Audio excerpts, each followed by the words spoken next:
ভালো না বাসে, পছন্দ না করে। আমি আল্লাহ আমার বেলালকে এত ভালোবাসি, এত সম্মান দিয়ে আমি আল্লাহ আয়াত নাজিল করে দিলাম, ইন্না আকরামাকুম ইনদাল্লাহি আতকাকুম। আল্লাহ জানা দেয় যার ভিতরে ঈমান আর তাকওয়া আছে, আমি আল্লাহ তারই দুনিয়ার জমিনে বড় সম্মান দিলাম। আল্লাহ তাআলা আয়াত নাজিল করে জানায় দেয় কালো হলে হবে না, কেমন হবে?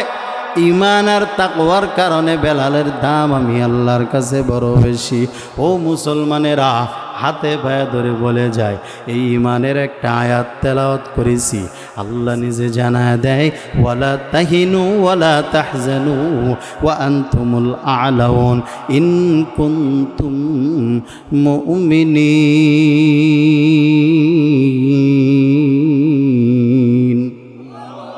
আল্লাহ তাআলা বলে, ও মুসলমানেরা,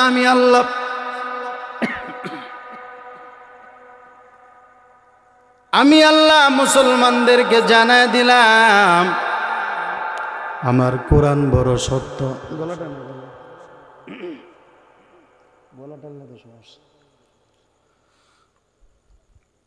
এ ভাইরা আমার, যদি একটু মহাব্বতে আওয়াজ দিতেন, ছোট্ট একটা আল্লাহর কালাম, আল্লাহর পবিত্র কালাম এত দামি, এত দামি, এত দামি, এত ওজনওয়ালা। এই কোরআন এত সত্য, আল্লাহ কয় কোরআনে জানায় দিলাম ওয়ালা তাহিনু ওয়ালা তাহজানু ওয়া আনতুমুল আ'লাউন। আল্লাহ কয় মুসলমান, তোমাদের কোনো চিন্তা নাই, তোমাদের কোনো ভাবনা নাই। তোমরা যদি ঈমানটারে মজবুত বানাইতে পারো, আমি আল্লাহ তামাম পৃথিবীর মধ্যে আমি আল্লাহ তোমাদের মতো মুমিনদেরকে বিজয়ী দান করব। ঠিক কিনা জোরে বলো। আল্লাহ নিজে কোরআনে জানায় দেয় চিন্তা নাই রে মুসলমান। আল্লাহ যদি জানায় দেয় চিন্তা নাই, সত্যিকার আমাদের কোনো চিন্তা করার দরকার নাই। কথা গণ্য বাবা এমপি ডাক দিয়া কই, এমপি আমার দিকে তাকা, এখন তো এমপি না আছে পাওয়ার কারে। এমপি সাহেব, তিনার সাথে সম্পর্ক একজন, হঠাৎ করে রাত্রেবেলা পুলিশের হামলা মামলা হয়ে গেল। এখন এমপি সাহেবের সাথে সম্পর্ক থাকার কারণে পুলিশরে আঙ্গুল তুলে কথা কয়, তোর ওসি সহ নির্বংশ করে দেব, আমারে গ্রেফতার করবে। এই পাওয়ার ছিল না। ওসি স্যার ডাক দিয়া বলে, কিসের এত পাওয়ার?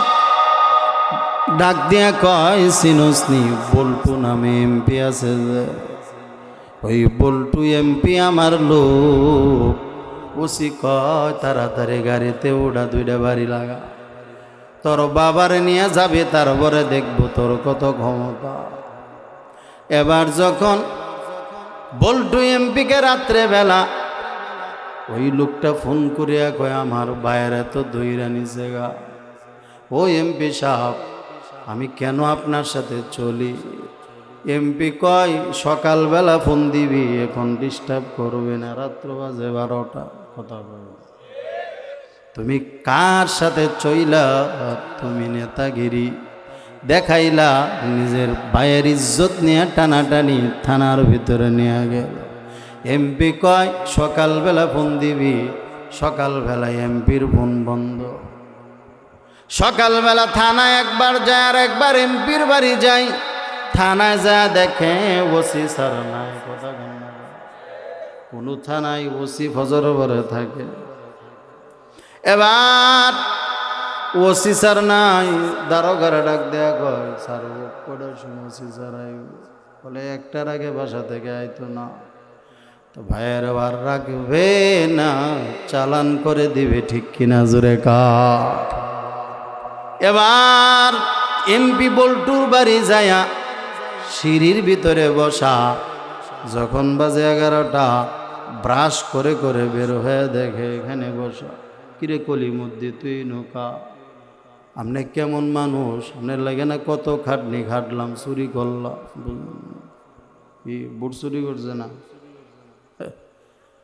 আপনার জন্য কত কিছু করলাম, মানুষ আমারে ফিডাইলো, এরপরও আপনি রাত্রে ফোন দিলাম, কইলেন সকালে, কইবার আইলাম দরজা বন্ধ, গেডি খুলেন না, 11টা বাজে, এখন ব্রাশ করেন, আমার কথা মনে না, আমার বাইরে চালান করে দিবে, ওদিক দিয়ে ওসি থানার ভিতরে না।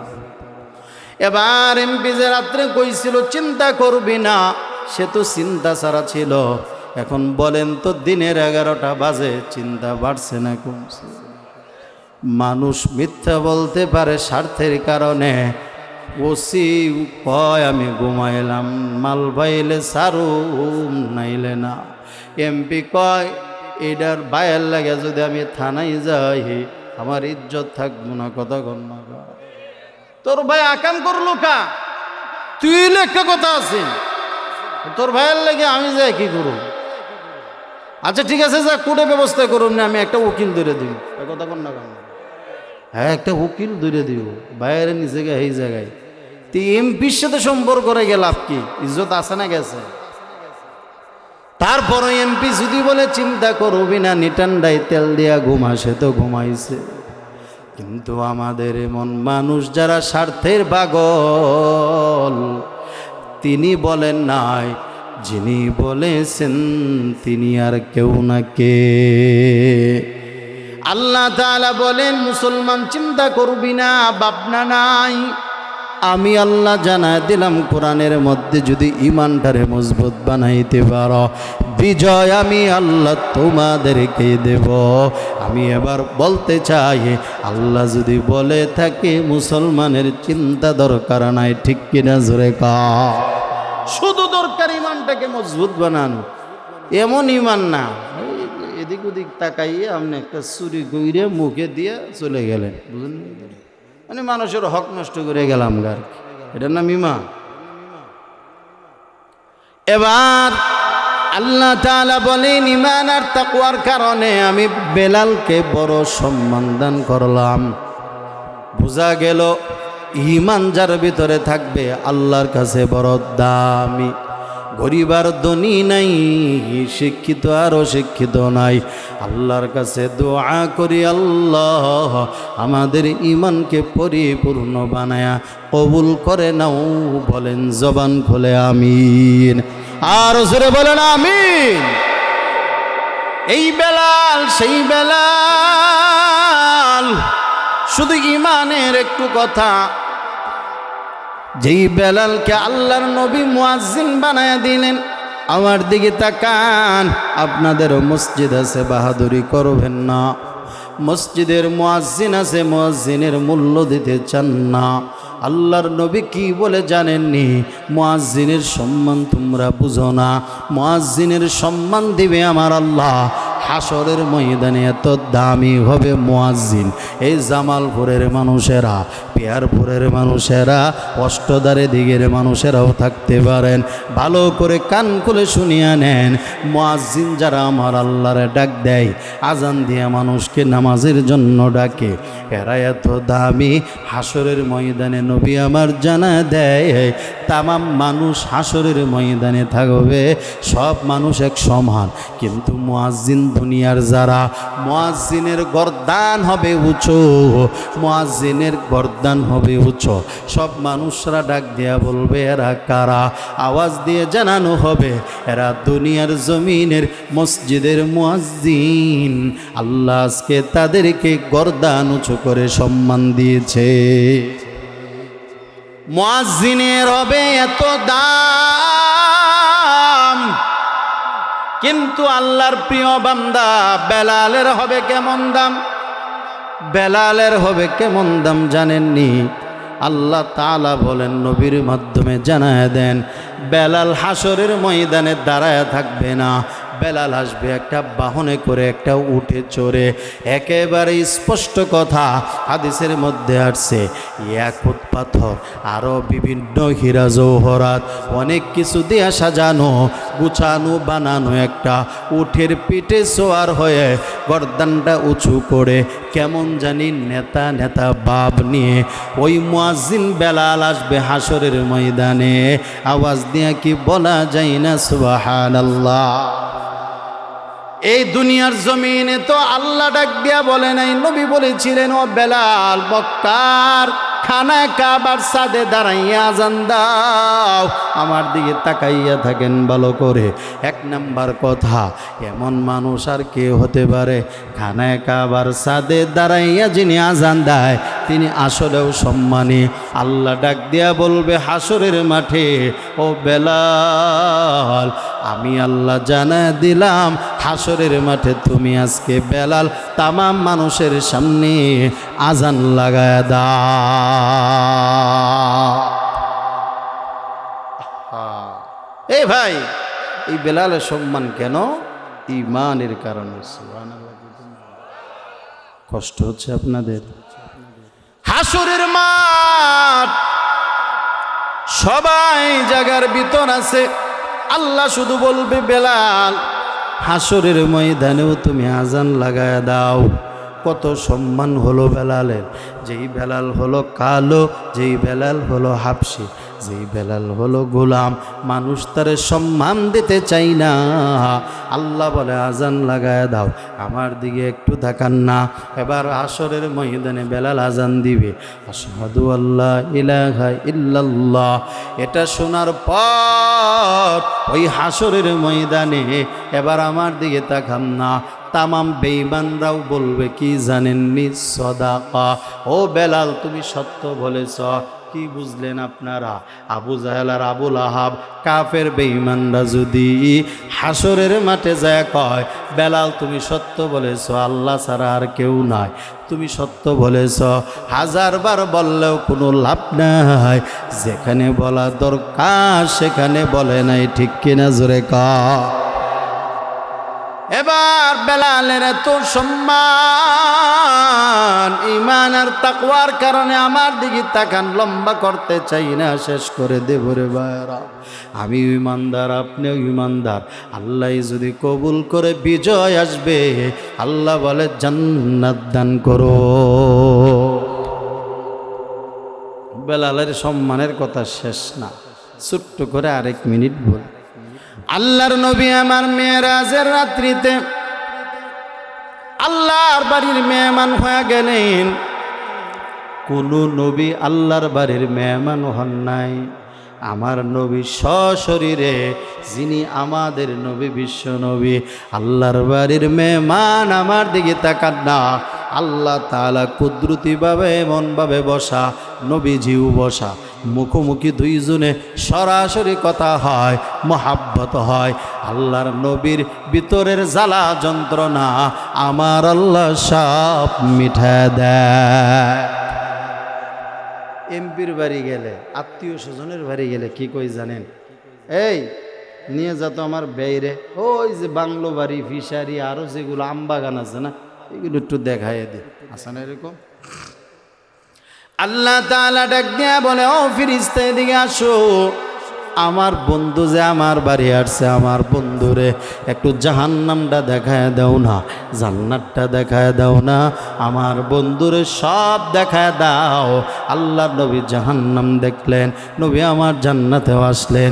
এদিকে তাকান না, নবী আমার জান্নাতটা ঘুরে ঘুরে দেখে। হঠাৎ করে নবী আমার কানের মধ্যে কিসের জানি আওয়াজ। নবী আমার বুঝতে পারলেন কে যেন হাঁটতেছে। আরেকটু জোরে কন্যা। আল্লাহর নবী, বিশ্ব নবী, দু জাহানের সর্দার নবী আমার জান্নাতে ঘুরে ঘুরে দেখতেছে। নবীর কানে হাঁটার কে জানে আওয়াজ। নবী আমার ডাক দিয়া বলে, কি ব্যাপার ও ফেরেশতা? আমি পয়গম্বর এখানে, কিন্তু আমি কাউরে দেখি না, জুতার আওয়াজ পাই, হাঁটার ব্যাপার কি? এবার ডাক দিয়া ফেরেশতা ডাক দিয়া কয়, নবী গো আপনি মনে হয় জানেন না, যিনি হাঁটতেছে তিনি আর কেউ না, আপনার এত প্রিয় সাহাবী, নাম তার বেলাল। ওই বেলাল হাঁটে জমিনে, আল্লাহ কবুল করেছে, আওয়াজ হয় তার জান্নাতে। কি বলো ফেরেশতা, আমার বেলালের হাঁটার আওয়াজ। আমার বেলাল তো এখনো জিন্দা দুনিয়ার জমিনে আছে? বলে হ্যাঁ। আল্লাহর নবী মেরাজ থেকে যখন আসলেন, আল্লাহর নবী এবার বেলালকে ডাকলে, ও বেলাল, আয় আয় বেলাল। কি বেলাল রে, কি দেখলাম আমি, কি শুনলাম? ও বেলাল একটু বলো না।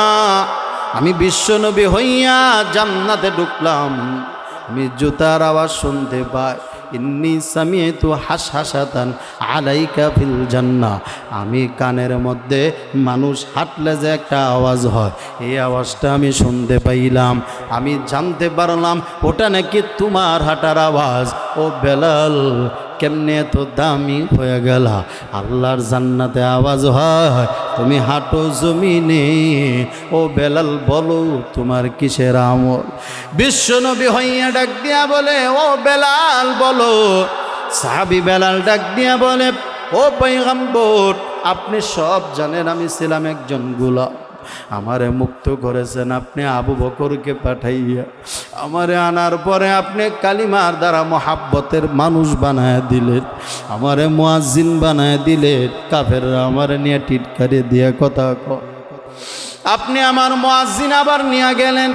আল্লাহ বললেন, বন্ধু, আমার বেলালকেই মুয়াজ্জিন বানাইতে হবে, অন্য কারো মুয়াজ্জিনের আজান হবে না, আমার বেলাল হবে মদিনার মুয়াজ্জিন। আপনি না আমার এত দামি বানাইলেন, আমি না গোলাম, আমার না কাক বলে ডাকে গো নবী, আমার কিসের আমল? আমি তেমন বড় সাহাবী না, শুধু আপনার মহাব্বতে থাকি আর চলি। বেলালকে ডাক দিয়া বলে, বেলাল বলো কি তোমার আমল, না হলে এত সম্মান তোমার হতো না। বেলাল এবার ডাক দিয়া বলে, নবী গো, ছোট্ট একটা আমল আমি বেলাল করি, তবে এটা এত বড় আমল না, আপনারে শোনায় দে। এবার হযরত বেলাল রাদিয়াল্লাহু তাআলা আনহু ডাক দিয়া বলে, পয়গম্বর, আমি কালিমা পড়ার পরে যেদিন শুনলাম আপনি বলেছেন ওযু রাখার ফজিলত অনেক বেশি, ওযু ওযু ওযু, তার মানে ওযু করা। ওযুর কয়টা ফরজ আওয়াজ দিয়া বলেন? ওযু আমি যেদিন শুনেছি ওযু রাখার ফজিলত 24 ঘন্টা মানে অনবরত ওযু চলে গেলে আবার ওযু বানানোর ফজিলত আমার মাওলার কাছে বেশ। ওই দিন থেকে নবী গো, আমি বেলাল একটা মুহূর্তের জন্য আমি ওযুবিহীন থাকি নাই, এটা আমার একটা আমল করি। আল্লাহর নবী ডাক দিয়া বলে, বেলাল, বুঝতে পারলাম এই আমলটা তোমার ধারাবাহিক, সব সময় তুমি করার কারণে আমার আল্লাহ তোমাকে এমন কবুল করেছে, তুমি হাঁটো জমিনে, আওয়াজ হয় জান্নাতে। আল্লাহু আকবার। ভাইরা আমার, এই তুই ইমানের এত দাম। এবার আপনাদের মাঝে আমি লম্বা কথা না, শুধু একটা কথা জানায় দেই, সবাই মিলে আওয়াজ দিয়া বলবেন, শুনেন না, শুধু কি ঈমান থাকলেই জান্নাতে যাওয়া যাবে? কথা বলুন। যদি কেউ জান্নাতে যাইতে চাই দুইভাবে যাইতে পারবে। আমার দিকে তাকাইয়া যদি একবার বলতেন কতভাবে? সবাই বলেন, জান্নাতে যাওয়া যাবে কতভাবে? আবার বলেন, মাশাআল্লাহ, সবাই বলেন। তো কোন দুইভাবে জানা দরকার না? সরাসরি আল্লাহর তৈরি জান্নাতে মানুষ যাইতে পারবে, দ্বিতীয় নম্বরে সরাসরি যাইতে পারবে না। হে মুমিনরা এদিকে তাকান না, আমি আপনাদেরকে তাহলে জানায়া যায় হাসরের ময়দান কায়েম হয়ে গেছে। এরে ভাই, একজন মানুষের ঈমানটাও পরিপূর্ণ, আমলটাও পরিপূর্ণ। আমার দিকে তাকান, আমল মানে ভালো কাজ, নেক কাজ।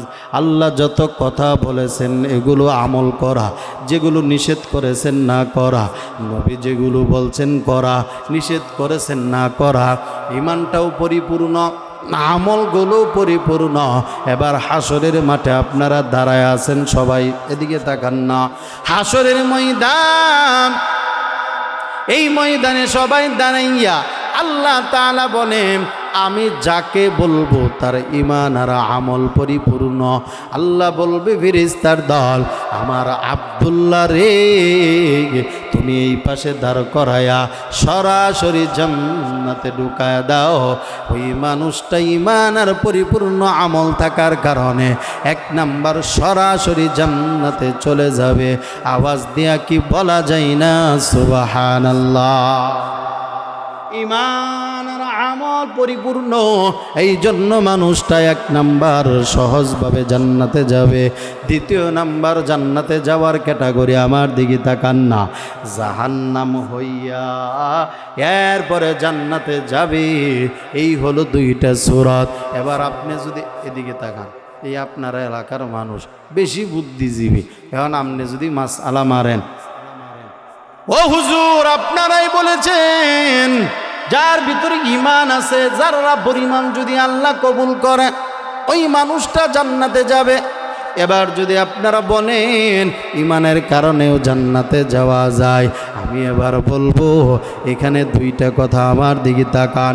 এক তো বললাম 2 ভাবে জান্নাত, ঈমান আর আমল থাকতে আল্লাহ খুশি হলে সরাসরি জান্নাত। আরেকটা হলো কিন্তু সরাসরি জান্নাত না, কারণ ঈমান আছে আমল নাই, এই জন্য জাহান্নামের শাস্তি ভোগ করে তারপরে জান্নাতে যাইলে যাইতে পারবেন যদি আল্লাহ কবুল করে। ঈমানের কারণে ভালো করে বুঝবেন। তবে যারা ঈমান আছে আমল না, এখানে 2টা কথা। এরে ভাই বসলেন কেন, একটু বুঝেন না, একটু মাথাটা খাটান না। যেই মানুষটার শুধু ঈমান আছে আমল নাই, ভালো করে বুঝবেন, ওই মানুষটা তো সরাসরি জান্নাতে যাবে না। আমল নাই মানে গুনাহগার, শুধু ঈমান আছে, ঈমানের কারণে শুধু ডাইরেক্ট যাবে না, জাহান্নামে যাবে। আমলের না কারণে এই জন্য শাস্তি ভোগ করে তারপরে জান্নাতে যাবে। এবার কথা হলো, একটা মানুষের ঈমান আছে কোনো আমল নাই, বান্দা নামাজ পড়ে না, বান্দা রোজা রাখে না, বান্দা অনেক কিছুই মানে না, কোনো আমল নাই। এই মানুষটা জানেই না এমন কিছু গুনাহ আছে, ওই গুনাহ করতে করতে করতে করতে করে ফেললে, অথবা এমন কোনো কথা আছে বান্দা মাসআলা না জানার কারণে, বলতে বলতে বলার কারণে কখন তার ঈমানটাও চলে গেছে বান্দা জানে না। বুঝতে পারলাম তাহলে ঈমানও নাই, তারা আমলও নাই। কথা কন না, আপনাদের একটু আগে একজন ইমাম সাহেব বয়ান করেছেন, অষ্টদার বাজারের হুজুর, উনি যদি মসজিদে বসিয়া বয়ান করে, ও মুসল্লিরা সুদ খাওয়া বড় হারাম। আপনারা কি কোন সুদ খাওয়া বড় হারাম? তাহলে আওয়াজ দিয়ে কোন কি হারাম না হারাম? সুদের দ্বারা কি হয় আমার দিকে তাকান না, সুদ খাওয়ার দ্বারা বড়টা আরো বড় হয়, ছোটটা আরো ছোট হয়, বড়টা আরো বড় হয়, মরাটা আরো মরে। 1000 টাকা যদি সুদে নেন লগে আরো দিতে হয়। 1000 থাকলে তো আর নিতেন না, 1 সপ্তাহ পরে 1000 টাকায় লাভ দেওয়া লাগে। 1 সপ্তাহ পরে 1000 কোত্থেকে দিবেন আর লাভ কোত্থেকে দিবেন? অঙ্ক যে বাড়তেছে, বড়টা আরো বড় হয়, মরাটা আরো মরে। আরাম নাই কেন? আল্লাহ নিজে বলেছেন এখানে আরাম নাই। হারাম কাজ করবা তো অশান্তির আগুন, আমি আল্লাহ তোমার অন্তরে একটা বাতি জ্বালায় দেব, অশান্তির বাতি। কথা কই না? আপনারা বাজারে গেলে আগে আগে বা এখনো দেখছেন, এই যে কি বলে 4 কোণাওয়ালা একটা ভিতরে একটা বাল্ব দিয়া কি সমোসা সিঙ্গারা পুরি এই সেই গরম করে রাখে না। আল্লাহ তাআলা যদি কোনো মানুষ গুনাহ করতে করতে করতে করতে সবসময় গুনাহ করে, আল্লাহ কয় আমি আল্লাহ গুনাহগারের অন্তরের ভিতরে একটা অশান্তির আগুন জ্বালায় রাখি, ওই আগুনে বান্দা জ্বলতে থাকে। তাহলে বয়ান আমার যেই কথা বলতেছিলাম, ইমাম সাহেব এখানে বসে শুক্রবারে বয়ান করলো অষ্টদার মসজিদে সুদ খাওয়া হারাম। এবার একজন মুসল্লি আছে, হুজুরের বড় কাছের কথার কথা মনে করেন, সব মুসল্লি চলে গেছে, দান বাক্সে টাকা উঠছে, গনতেছে 4-5 জন। এবার একজন প্রিয় মুসল্লি ডাক দিয়ে কই খতিব সাহেব, আজকে যে বয়ান করলেন মাঝখানে বললেন সুদ খাওয়া হারাম, আপনার কথা ঠিক, তবে আমার মনে কয় বর্তমানে সুদ ছাড়া মানুষ বাঁচতে পারবে না। এই কথাটা যদি বান্দা মন থেকে বিশ্বাস করিয়া বলে, বলেন তো দেখি বান্দার ঈমান আছে না না? আল্লাহ কি কইছে সুদ খাইতে? এই লোকটা যদি এমন আসক্ত হয়ে যায়, বিশ্বাস নিয়ে বলে সুদ ছাড়া মানুষ বাঁচতে পারবে না, বর্তমানে ঈমান না। কিন্তু বান্দা মাসআলা জানে না, কিন্তু বান্দার বাহাদুরি ছিল ঈমান নিয়ে জান্নাতে যাবে, আমল নাই। এই কথা বলার দ্বারা বান্দার ঈমানও নাই, কথা গণ্য। তাহলে ঈমান নাই যার, আমল নাই যার, ওই বান্দা জাহান্নাম ঘুরেই কেমনে জান্নাতে যাবে, কথা গণ্য। আপনারা দেখেন না 60 বছর বুড়ি নিয়ে সংসার করছে, কত বছর?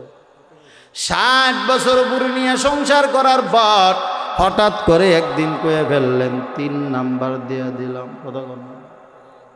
3 দিয়ে দিলাম। আপনি কি শেষ আসেনি, এই সম্পর্ক আসেনি। মাঝে মাঝে এমন কথা বলে ফেলি না, তখন শেষ। মাঝে মাঝে এমন কথাও কিছু আছে শরীয়তে, এগুলো বলার দ্বারা সরাসরি ঈমান চলে যায়, মুশরিক হয়ে যায়, মুরতাদ হয়ে যায়, ঠিক কিনা? আমাদের একটু আগে 3 জনে বয়ান করছে ফিলিস্তিন, গাজা, ইসরায়েল নিয়ে। কিছু কিছু বেঈমানে এখনো আছে বাংলাদেশ, এরা কি কই জানেন? ইসরায়েলের পক্ষে কথা কয়, ঈমান আছে। এই জন্যই বললাম 2 ভাবে জান্নাতে যাওয়া যায়। এক হলো ঈমান আমল দ্বারা সরাসরি জান্নাত, 2 নম্বর হলো ঈমানের কারণে জাহান্নাম ঘুরে তারপরে জান্নাত। কিন্তু এখানে 2টা কথা। 1 নম্বর হলো ঈমান কখন চলে গেছে, আমল গুনাহ করতে করতে বান্দা জানে না। 2 নম্বর, এই ভালো করে শুনুন, এই শেষ কথা। 2 নম্বর, ঈমান আছে, আমার দিকে তাকান, কিন্তু আমল নাই। বলেন তো দেখি জাহান্নামে গেলে শাস্তি আছে না? আসতে কইলেন কা? জাহান্নামে শাস্তি নাই, জোরে কোন আসেনি? জাহান্নামে শাস্তি আছে। কেমন? আল্লাহর নবী বলেন হাদিসের মধ্যে, দুনিয়ার জমিনে যে আগুন, এই আগুনের চাইতে 69 গুণ বেশি হলো জাহান্নামের আগুন। দুনিয়ার আগুন এত বিশাল, হাতে লাগাই দিলে মুহূর্তে মানুষটা পুড়ে যাবে। ইটের বাটাই ছেড়ে দিলে কোটি কোটি মানুষরেও জ্বালায় ফেলবে, কথা গণ্য। কিভাবে মানুষ তুমি জাহান্নামের আশা করো? এদিকে তাকান না, তাহলে বুঝতে পারলাম জাহান্নামের শাস্তি বড় ভয়ঙ্কর। এই জন্য হে মুমিন ভাই, আমি আপনাদের কাছে এটাই বলে গেলাম, ঈমানের বড় দাম আছে, আমল বলার দাম আছে। ঈমান যার আছে বড় সম্মানী, আমল যার আছে জাহান্নামে যাওয়া লাগবে না। ঈমান আর আমল যদি পরিপূর্ণ হয়, আমি আপনাদের মাঝে এতটুকু বলেই বিদায় নিলাম, ঈমান যার থাকবে আল্লাহর ঘোষণা বিজয়ী হবে তোমাদের। ঠিক কিনা জোরে বলেন? আল্লাহ আমাদের পরিপূর্ণ ঈমানদার হিসাবে কবুল করেন, বলেন আমিন। জবান খুলে বলেন আমিন। আলহামদুলিল্লাহ, আলহামদুলিল্লাহ। আমাদের মেহমান সিংহের সিংহপুরুষ, আমাদের মুরব্বী, আমাদের পীর কামেল হজরতুল আল্লাহ হুজুর মৌলানা মুফতি খালিদ সাইফুল্লাহ সাদি সাহেব দামাত বরকাতুহু হুজুর চলে আসছেন। আমরা সকলেই জবান ছেড়ে দিয়ে পড়ি আলহামদুলিল্লাহ। জবান খুলে পড়ি আলহামদুলিল্লাহ। আল্লাহ আমাদেরকে, আমাদের মেহমান সিংহের যত মুরব্বী আছেন, মাকজানের হুজুর সহ, আমাদের এই হুজুর সহ, আল্লাহ ওনাদের ছায়াকে আমাদের উপর আরও দীর্ঘায়ু করেন, সুস্থতার জিন্দিগি দান করেন, বলেন আমিন। হজরত আসছেন, কথা বলবেন, বয়ান করবেন, আমি অসুস্থ, হুজুরও জানে, এজন্য হুজুরের কাছেও দোয়া চাই, ক্ষমা চাই, আপনাদের কাছেও দোয়া চাই। আল্লাহ এই নতুন প্রতিষ্ঠানকে আল্লাহ কবুল করেন, আল্লাহ আপনাদেরকেও প্রতিষ্ঠানের